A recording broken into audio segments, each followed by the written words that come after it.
Hey, how's it going, guys? This is Tom from UDS with another edition of UDS Interviews, our series where I chat to people a lot cooler than myself in this wonderful land of kind of sort of lockdown no one seems to know anymore. But anyway, my guest this week is a multi-instrumental musician who creates lo-fi anti-pop songs that combine nostalgic beats with a fresh contemporary take. It is my pleasure to introduce arguably the most handsomest musician performing today, Christian James, aka Colliding with Mars. I don't wanna talk if it means you're not gonna listen. It truly is a shame that you have become so complacent. I'm just incognito, killing crooked cops and racists. I just got 100K, I used to be a bassist. Despite my accomplishments, I'm knee deep in the mud. I'm scared to death of hurting everybody that I love. Am I really... Hello.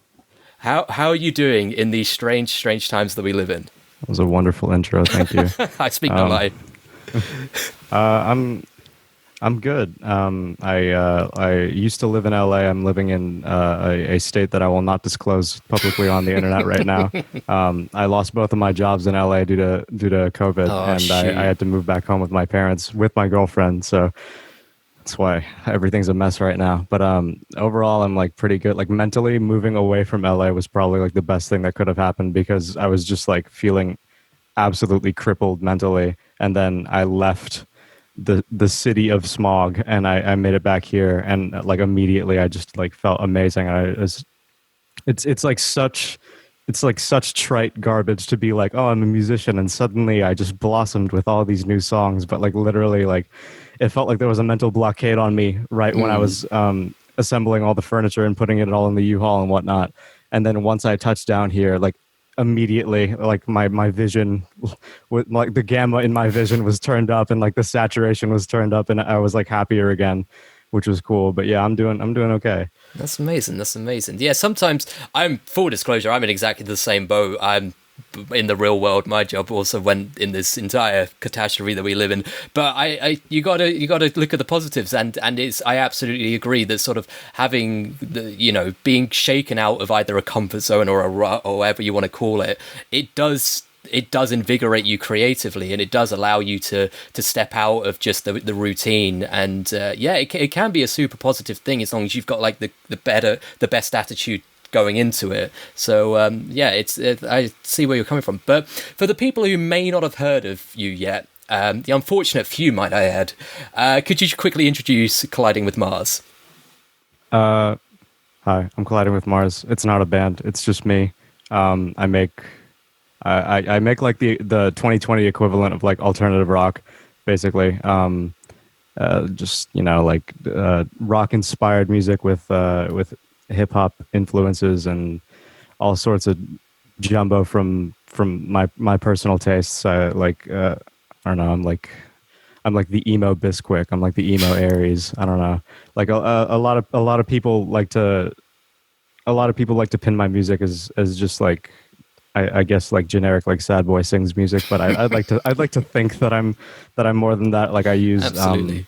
I use a lot of Nintendo sounds like directly from Nintendo. I a whole lot of production tricks from a whole bunch of genres. I'm not just like some kid that plays the guitar and sings. Like I put like like two-step and EDM influences into my stuff, and I don't know, like down tempo and Quiet Storm and fucking sorry if I'm not allowed to cuss. Of course you are. Thank you. Just all sorts of different musical tastes from around the world I try to implement into my music, but at the core it is pretty much like pop music. It's pretty much like the 2020 equivalent of like what Deftones was doing in the 90s, you know what I mean? So Very cool. And we'll get into your music and your influences and all of that in just a bit. But before we get to those questions, I have to hit you with the hardest hitting questions just to get them out of the way and just to get to know each other a little bit better to start with.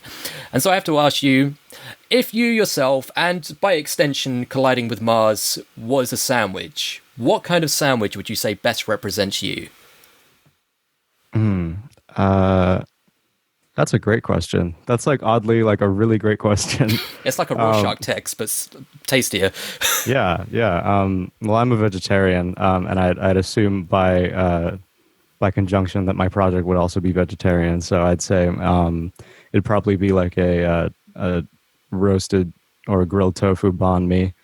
Um, that's usually like my go-to sandwich nowadays. I was a big fan of burgers, but now I can't have burgers so much. So yeah, I'd say that. Very cool, very cool. You sound delicious. You sound delicious. But Thank you. you're quite. I was reading you're quite big into your cooking, aren't you? I think it comes from your mum was quite a big influence on your culinary palate, as it were. Yeah, I'd say so.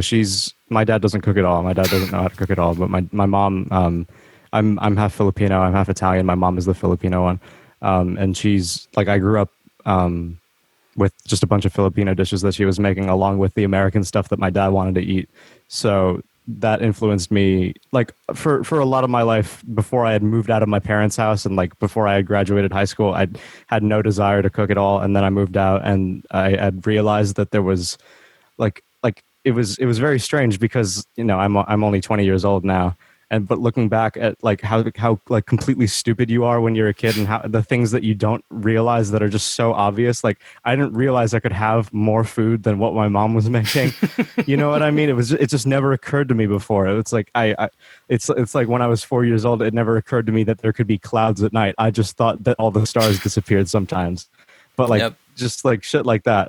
So yeah, once I had moved out, I had realized that I could cook whatever I want, and that really just I was like, okay, I'll just go on YouTube and look up Bon Appetit and binging with Babish videos and try to learn from there. But yeah, I'd say I'm a foodie.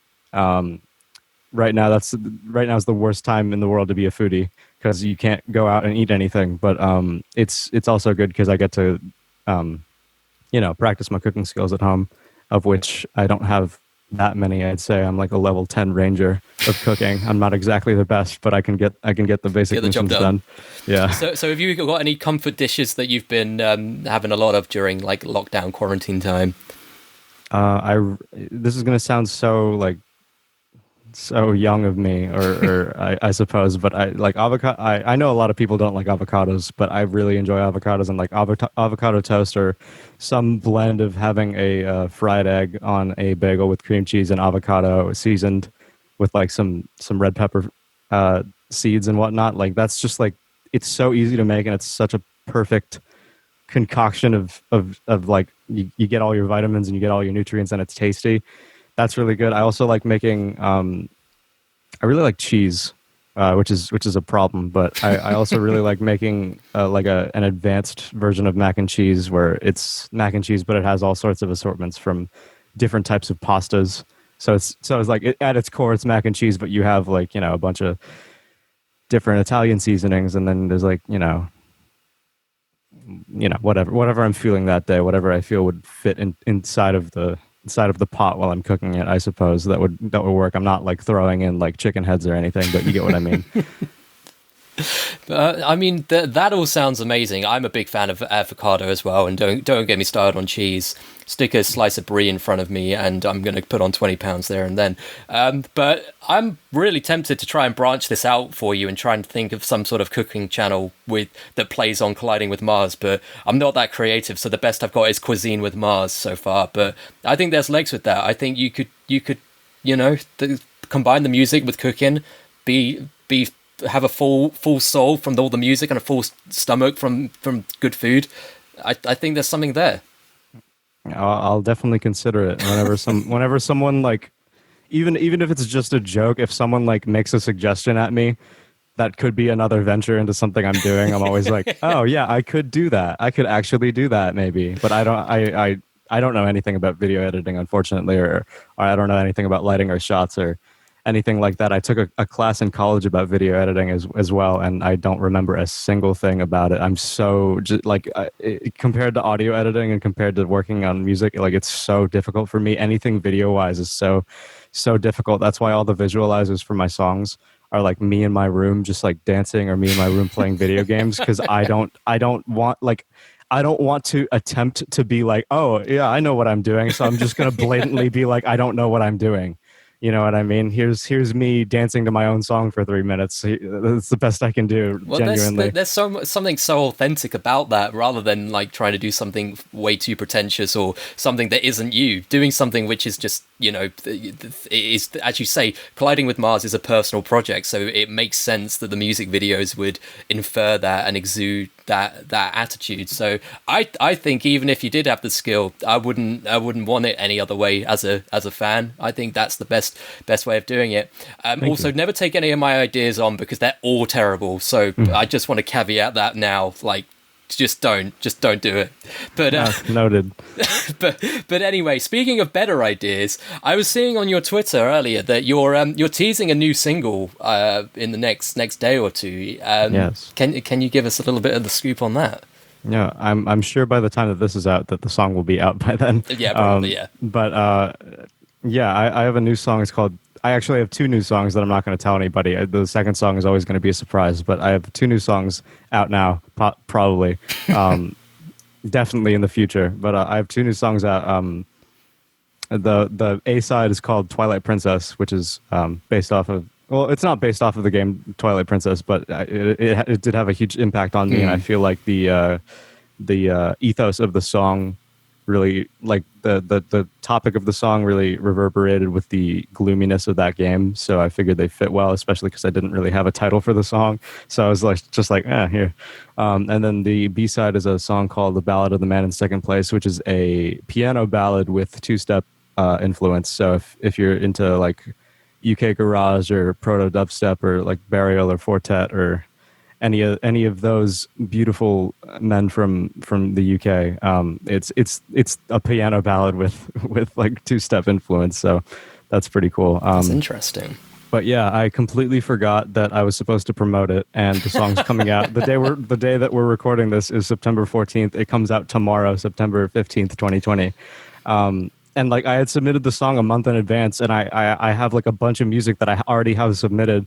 Last time I checked on the song was 12 days ago, so I was like, oh, I have time. And then I checked on it 3 days in advance, and I was like, fuck, I have to do everything for the song promotion now. So yesterday I recorded the visualizer with my girlfriend in my bed. I had a shark puppet and a bunch of plushies, including this guy. It was it's just a shot on in bed. We tried to do the lighting to the best of our abilities with like 2 lamps, and just like we cleared everything so it looks like it's like, I don't know, at least we tried at least a little. But yeah, I don't know, I personally think that Twilight Princess, as of the time of recording this, I feel like it's my most fleshed out and most cohesive song, where I implement all the ideas that I want to implement. Like before I release the song, I feel like it's like pretty fucking good. Because usually I'll be very content with a piece of music that I make, but there'll always be that one glaring issue that's like, it's a very nuanced thing where it's not to the point where it's like I need to fix it, but it's something that irks me and I don't know how to fix it, and the final mix is already done, so it's like whatever. And then the song comes out, and usually one person will be like, hey, what's up with this? And I'll be like, okay, cool. Now I know not to do that next time. But I feel like Twilight Princess is like my like most cohesive song so far. It like I did this thing that I think is really cool. I get very bored of listening to music, especially nowadays, and like more so I get bored of listening to music from like the year 2005 and backwards. I'd say from like 2005 to like 1980, I get bored of music because all the songs are like 5 minutes long and have reverb on the snares, and it's really hard to listen to. So I get really bored of listening to music nowadays. So what I do with my music, at least, is I try to change the genre in the song midway through the song. So Twilight Princess changes the song in the first minute. It changes the genre 4 times. Wow. So I'd like to think that it's going to be a riveting experience. So yeah, if you have incredible ADD like I do, it'll be it'll be good to listen to, because you'll be like, I didn't get bored of listening to the same drum beat after 30 seconds. That's crazy. Well, I'm looking forward to it. But speaking of genre, I was reading that you sort of go through these monthly cycles of like deep diving into a specific genre and really getting invested in something, and then sort of maybe moving on to something sometimes completely different, like very, very eclectic. Is there any specific genre that you're really, really into at the moment? I'm really into pop music at the moment. Like the type of pop music that a 13-year-old white American kid would really hate, like Carly Rae Jepsen and Ed Sheeran and Justin Bieber. I really fucking like Justin Bieber's album. I think it's called Believe. It's the one where he's shirtless. It's black and white, and he's doing this. It's really I know weird. which one you mean. It was executive produced by Skrillex, I'm pretty sure, and Blood Pop, and like I don't know, man, like I've been missing out on pop music my whole life. Like there's a reason why so many people like it, and like to be able to see that perspective from someone who makes music, it's definitely like it's like I'm listening to a masterclass every time I listen to one of those songs. Charlie 100%. Puth is also very, very good, but Charlie Puth is sometimes hit or miss because he's actually I feel like he's more of an artist than the average pop musician, so he'll do like crazy jazzy modal things in his songs sometimes, and I just kind of want to hear pop music right now. But yeah, I'm definitely into pop music. I'm going so far into pop music, in fact, that I got some traditional pop Cuban music the other day. Wow. This is Buena Vista Social Club. They're I don't know the genre specifically, so I'm not going to make a fool of myself in front of everyone who's Cuban that's watching this, but traditional Cuban pop music. And then I also got the latest Luna album. Luna is a K-pop group. So that's how far into pop music I'm currently going. I started listening to pop music because I got the remastered edition of the BioShock collection on Nintendo Switch, and I was playing through BioShock, and I'm a pussy, and I didn't want to be scared, so I threw on pop music in the background while I was going through BioShock, and it made me feel a lot better. So that's why I'm in my phase currently. Very cool, very cool. I absolutely agree with you as well. Like I remember being a really pretentious teenager and being like, I'm not touching pop music. That's for, you know, the people who aren't actually into music. I will listen to rock. I will listen to all of this stuff. Yeah. And now sort of with a much more fleshed out palette, I realized, god damn, the production that goes into some of these albums. Like I've been listening to a load of BTS and Blackpink from the K-pop scene, and it's an art form how well produced, and the money that goes into those albums to make them sound absolutely perfect is incredible. And it's the same with a lot of, as you say, with a lot of Western acts as well. And like I think it's Justin Timberlake's I think it's 2020, one of his more sort of, you know, mid era albums. I think it was the most expensive album ever made at the time, and you can hear it, and it's so impressive. It's so impressive. But then I'll go and listen to, I don't know, like a Dark Throne, on shuffle next. So yeah, I am in completely the most sort of schizophrenic music taste as you. So I completely relate. But obviously you've been releasing a lot of singles over the past year or two, but do you have any plans to release like a longer piece, like an EP or an album at any point in the future? I definitely don't want to release an album. I have a fantasy of releasing an album, but I don't have the current fan base to be able to execute that. But I think about releasing an album probably 6 times a week.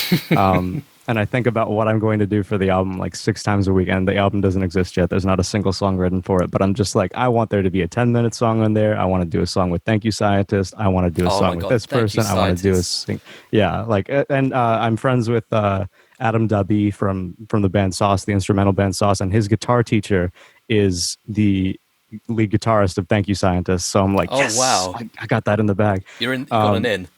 Yeah, but I think about releasing an album 6 times a week, and I rest on Sundays. But in terms of a EP or a shorter release, I have enough songs to do that right now. But I feel like it would be the more lucrative thing for me to just put out singles. Sure. And because all the singles that I'm doing right now are also 2-sided singles with a B-side, Mm-hmm. so I feel like it's a good way to get out all the music that I'm making and not sacrifice putting it on an EP, because as much as I want to release a when you're an artist of my size, projects tend to not do as well as you want them to do, even if the songs are like the best songs you've ever written, because the fans listen to your projects and the new people don't listen to the projects. The new people listen to the singles. And I feel like if I can garner as many new people as possible with good music, then once I reach a place where I'm comfortable to release a project, then people will actually listen to the project. Because I don't have a cult following or anything. I've been grinding for the past 2 years on the internet. Like as much as I would enjoy to have a cult following where I could just do whatever I want, like Parker or I mean Osquin or what's his name, Glaive. As much as as much as I would enjoy that, I don't have that, so I have to think about it, from a logical standpoint, especially because the music that I'm making currently, as is with probably all musicians, the music I'm making right now is my favorite music that I've made so far. So I don't want to sacrifice the integrity of it by lopping it onto a project and then having 16,000 people listen to it when 700,000 people could listen to it if it was a single potentially. Sure. But one day when I do hit the threshold, I will make an album. And it will be so pretentious. I cannot wait. I hope it's the most pretentious thing ever written. But I absolutely see where you're coming from, particularly at the moment where no one can tour, no one can meet face to face and everything.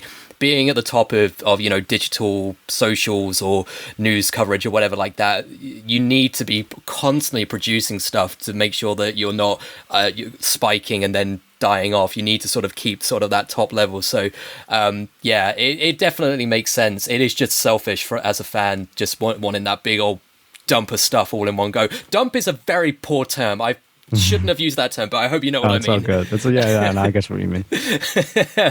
But anyway, you're also active writing and producing for other artists as well as your own projects. How does that compare to producing stuff for yourself?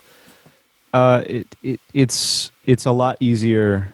It's definitely a lot easier because when I have to produce for another artist, I usually just ask them to send me a song that they want me to produce in the style of, and I do that. Like I can't name the artist, but there's an artist that recently got signed to RCA that I'm producing for, and he wants alternative rock beats. So I'm like, I'll send him a Soundgarden song and I'll be like, do you want this to sound like Black Hole Sun? And he'll be like, yep. And I'll be like, okay. And then I make a Black Hole Sun type beat, and then I'll send him Digital Bath by Deftones, and I'll be like, you want this? And he's like, yep. And I'm like, okay, time to produce Digital Bath. But like it obviously differs from person to person. If I'm working on a Savage Gasp song, then it's a much more personal experience because I know Gasper very well, and he'll be like, okay, do this, okay, do your thing here. Like he'll be like, do your Colliding with Mars thing here, or do something specifically here, which is a good feeling because I get to do whatever I want, but I don't have the stress of my own self on top of me. Like whenever I make my own music, I hold myself to such a high standard that I stress myself out. And when I work on other people's music, it's just like, oh, I can do this, and if they don't like it, I'll just change it. And whereas if I don't like it, it's like, I gotta fucking go back into the lexicon of whatever the hell I'm doing and fuck. So when you're doing stuff for yourself, do you have that person to sort of show ideas to for like a sanity check to say, so you get out of your own head with what you're feeling about it? Usually I don't show people my music until the song is done in my mind, because when I make music and when I hit that spark of something that I'm like, oh, this is going to be a new song, like when I hit that point where I'm like, this is going to happen, I don't stop. And then once it's done, then I'll start sending the demo to people, and I'll be like, what do you think of this? What do you think of this? And usually my manager, usually my friends that I send it to will be like, this is tight. And then I'll send it to my manager, and he'll say nothing good about it, and he'll only say bad things about it. And he really brings me back down to the level that I should be at. And he gives me good advice. So yeah. Here at UDS, we don't just talk about music. We talk about the breadth of pop culture. We talk about video games. We talk about movies, TV shows, comic books, anything that's cool. We'll tend to have a chat about it. So with that in mind, if you could have a Colliding with Mars song featured in anything at all, what would it be? It would be a Hideo Kojima game. I feel like Hideo and I could get along pretty well. Because he treats his games like movies, and I think that's just so cool that he like he's even so self-aware of it to the point where he'll talk about it in his video games. Like I don't know if you played Death Stranding, Oh yeah. but like in the music library, he'll be talking about his personal relationship with the artist, and then he'll be like, classic Hideo in his own game, and I'll be like, what the fuck am I reading? Like, holy shit, this guy's off the wall with his what? Yeah, I definitely take a video game placement over anything else. I'd say Hideo Kojima comes first because he's so self-aware to the point where it kind of hurts. And then after that, if I could be in a Ken Levine game, Ken Levine is the guy that was the director for BioShock. Of course. I'm a big fan of his work because he came from a theatrical background. He didn't come from a music. I mean, he didn't come from a video game background, so he treats his video games like art instead of just like, I'm going to shoot people. So I really appreciate that. If I could do like a 1920s cover of a song or something for him, that would be amazing. Because I know he reaches out to people that he likes as well. Like he reached out to a YouTuber to do a like barbershop quartet version of God Only Knows by Beach Boys for BioShock Infinite. So yeah, working with game developers, I feel like would be super, super cool. Because I have such an affinity for video games because I'm a massive nerd.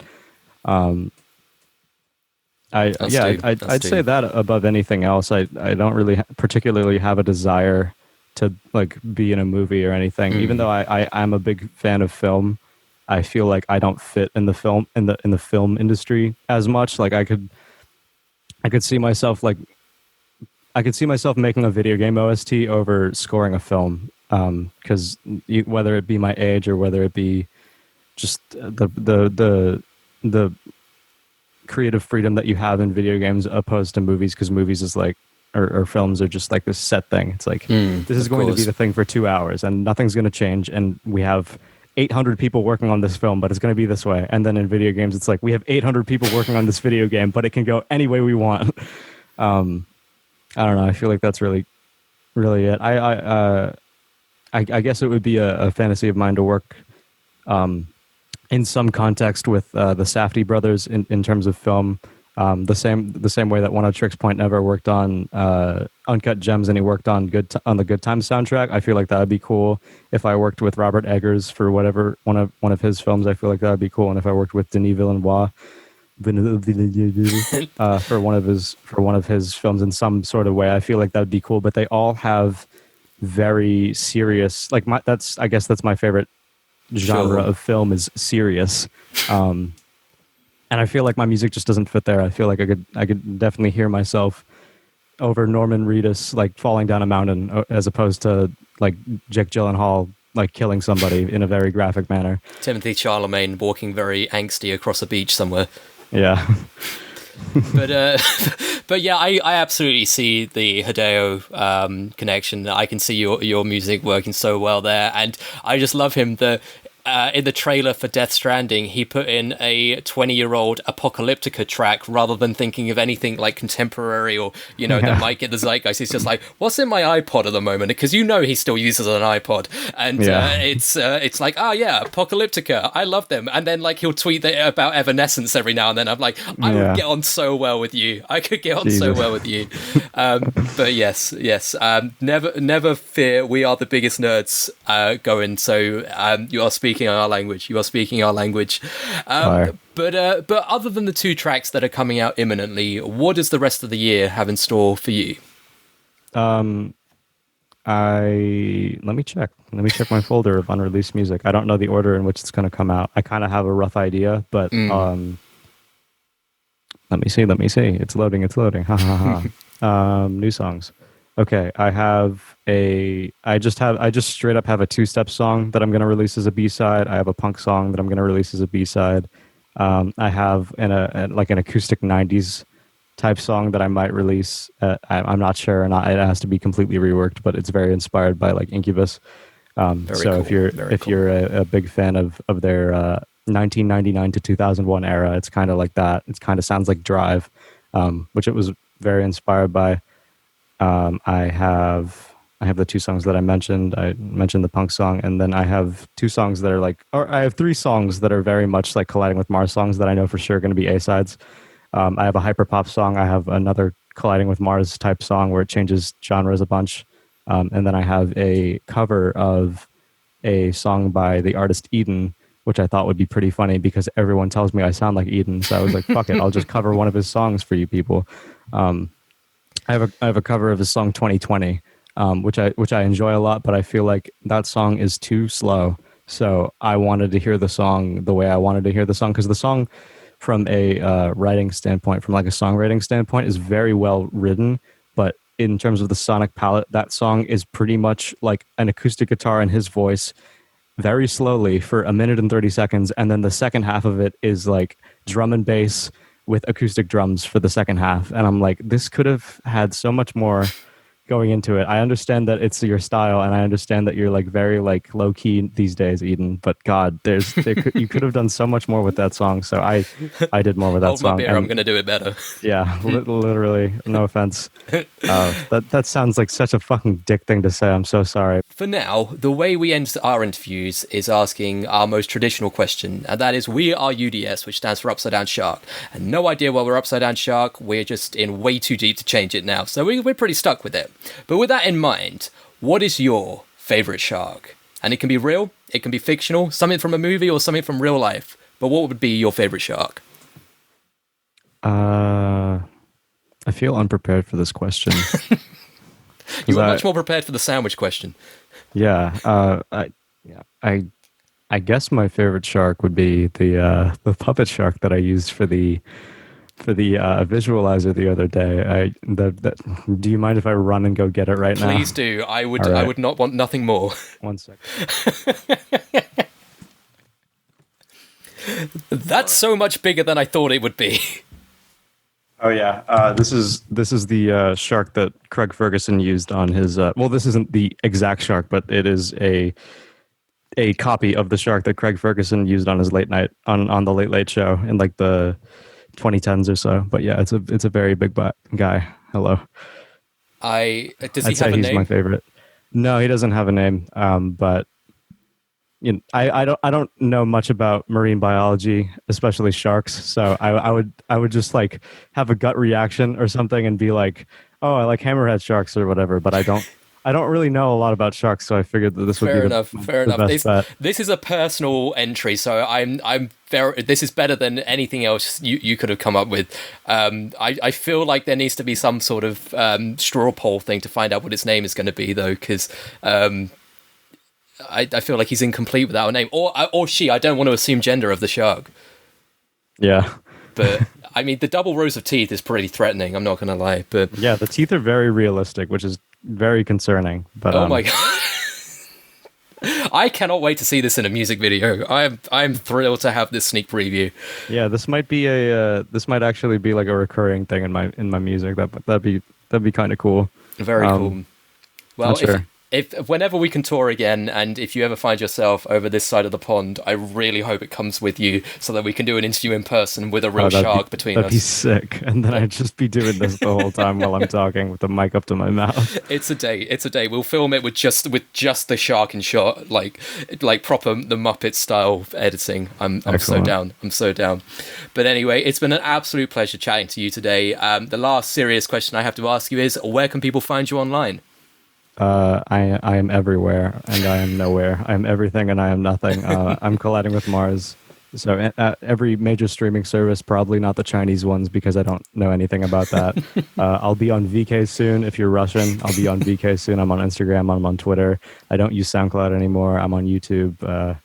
I'm trying to be better about YouTube because they implemented this thing now where it's like, oh, we're a social media. So like you can post social media posts and like only certain people do it. I feel like I should do that more. But yeah, I'm everywhere. If you're on Spotify, if you're on Deezer, if you're on Apple Music, if you're on Napster, if you're on fucking Savon. LimeWire.